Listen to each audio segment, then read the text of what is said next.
Tashgan. O'zbeki Tashgan. Mahkam tut, baxtga yetguncha. Hijronlar chorrasiga ketma yonimdan, qalqon bor ko'nglimdan qayg'u ketguncha. Yuragim oynasi sinmasin chilchir. Qo'limdan mahkam tut, baxtga yetguncha. Tarzinglar bilan olib turaman sizlar.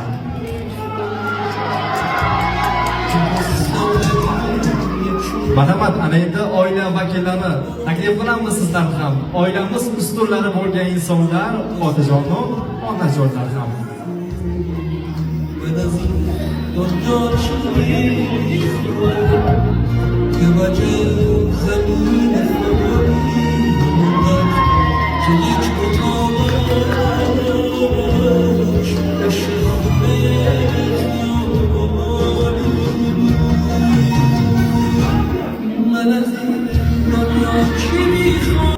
Birodarlar, yurtlarimizda Koreyaga, Xitoyga erga tegayotganlar ko'payadi. Odamzod bir narsaga hech tushunmaymiz-da. O'sha qizini Koreyaga, Xitoyga turmushga berayotganlar musulmonlar hisoblanadi. U tegayotganlar ham musulmonman deydi.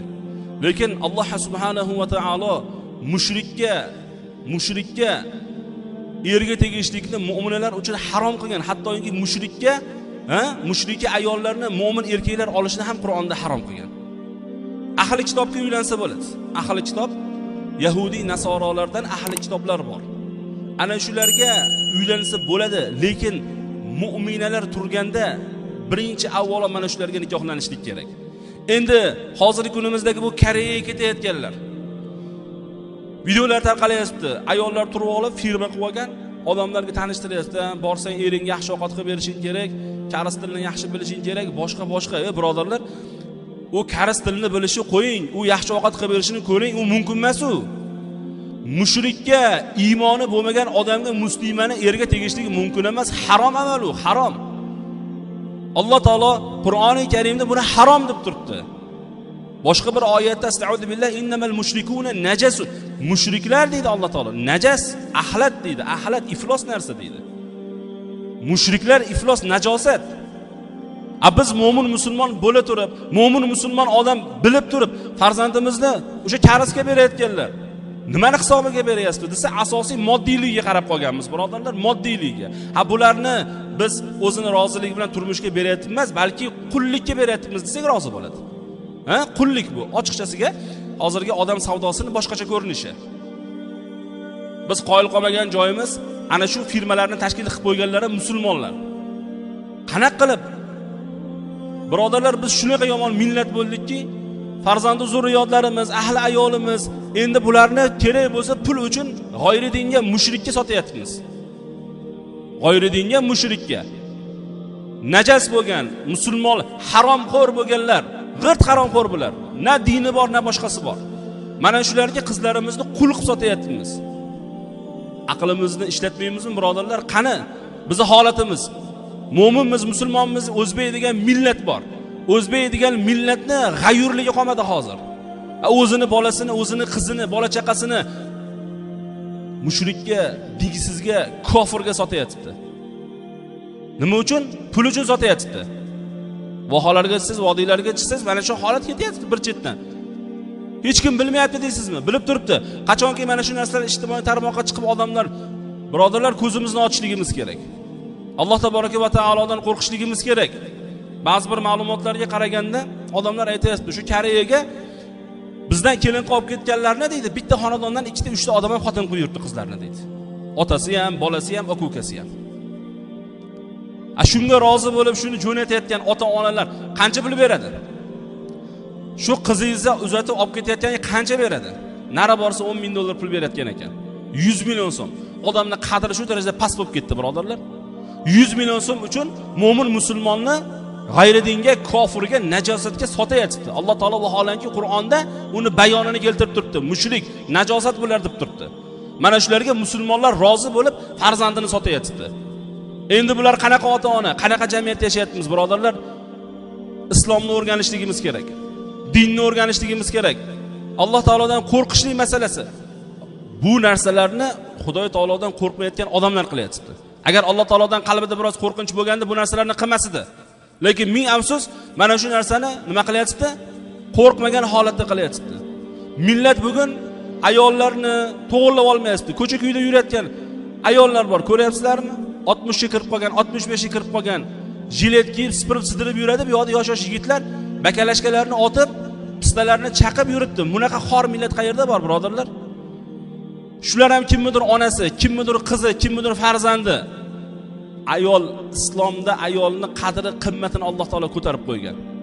Biz hozir holatimiz pul uchun, arzimagan narsa uchun farzandlarimizni nima qilyapmiz? Qul sifatida sotyapmiz. Tabiiyki qul bular. Borgandan keyin hammasi baxtli hayot kechiryaptimi? 10 mingtadan bittasi baxtli hayot kechirib ketayotgan bo'lishi mumkin, lekin qolgan ko'p qismini video murojaat yo'llab, hali elchixonaga, hali prezidentga, hali xalqqa olib ketinglarman deyapti. Hojatxonada yashayapti, bir xillar bosh joyda yashayapti. Birodarlar, millatimiz hozir mana shunday holatga jar yoqasi kelib qoldi.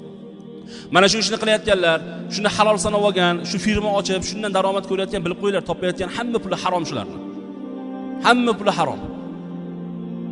Mana shu narsalarga azizlar e'tibor berishligimiz kerak. Yaxshi insonlar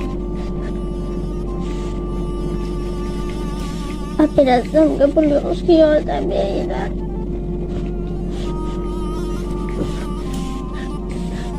Operatsiyadan ham qutulib olay. Operatsiya o'zim yengil nafas olgim kelyapti.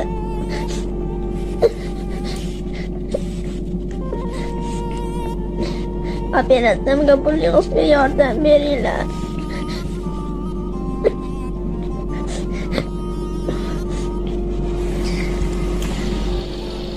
Qizim Ominaxonga hozirda operatsiya pullarimizni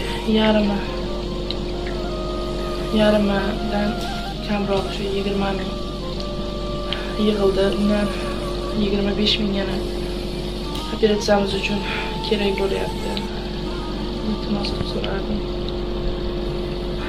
Saxovat 5-chi xola. Qizim uchun iltimos qilamiz dedi. Ehsonlaring ayamanglar. Men to'yib havodan nafas olsam, yoshlariga o'xshab o'ynab yurishni xohlayman. Bolachalarga o'xshab o'ynashni xohlayman. Sizlardan iltimos qilaman. Allohim hammalaringni asrasin. Allohim sizlardan rozi bo'lsin.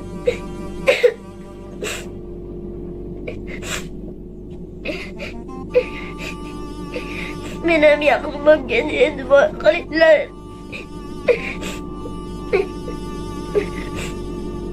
Rabbana ayting. Rabbana satana. Bidina hasanatan va fil akhirati hasanatan va qina azabannar. Rahmatga arhamar rahim. Allohim o'tganlarga qo'yganlarni ham azoblayni, o'z qilingin. Rahmat qizim, siz ham sog' bo'ling.